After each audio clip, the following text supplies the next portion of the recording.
জাপানের একটি গ্রামের মধ্যে দিয়ে আমরা চলে যাচ্ছি ড্রাইভ করতে করতে।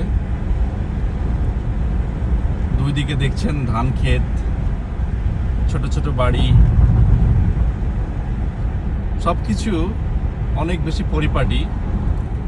রাস্তাগুলো দেখলে খুবই ভালো লাগে যে এইরকম একটা মফস্বলের মধ্যেও রাস্তাঘাটের যে স্ট্রাকচার এবং সবাই নিয়মকানুন খুব সুন্দর করে মেনে চলে দেখেই কিন্তু এত পরিষ্কার পরিচ্ছন্নও থাকে।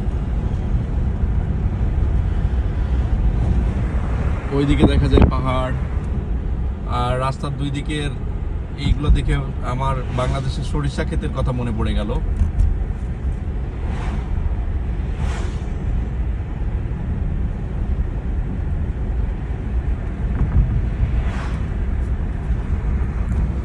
দেখতে পাচ্ছেন আপনারা অনেক ছোট ছোট গাড়ি, কে কার।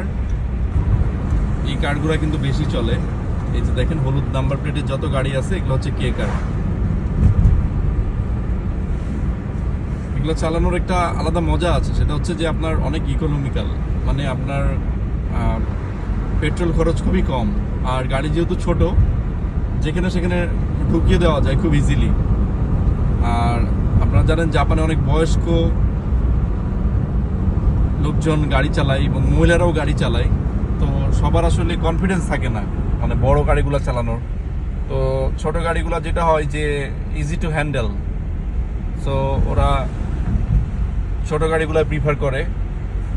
আবার এগুলোর মেনটেনেন্স যে কস্ট এটাও খুব কম, আবার ইয়ারলি যে ট্যাক্সটা আছে সেটাও খুবই কম, বড় গাড়ির চেয়ে খুবই কম। আর আপনারা দেখতে পাচ্ছেন যে কি সুন্দর মানে চারদিকে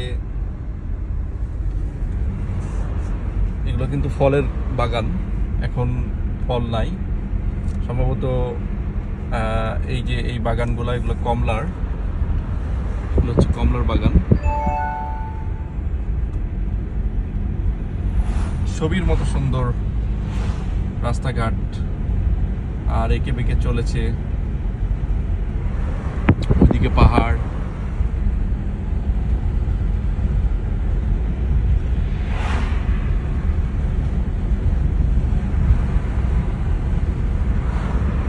যতই মফস্বল হোক যাই হোক, আপনারা টেকনোলজির ইউজ দেখবেন জাপানে।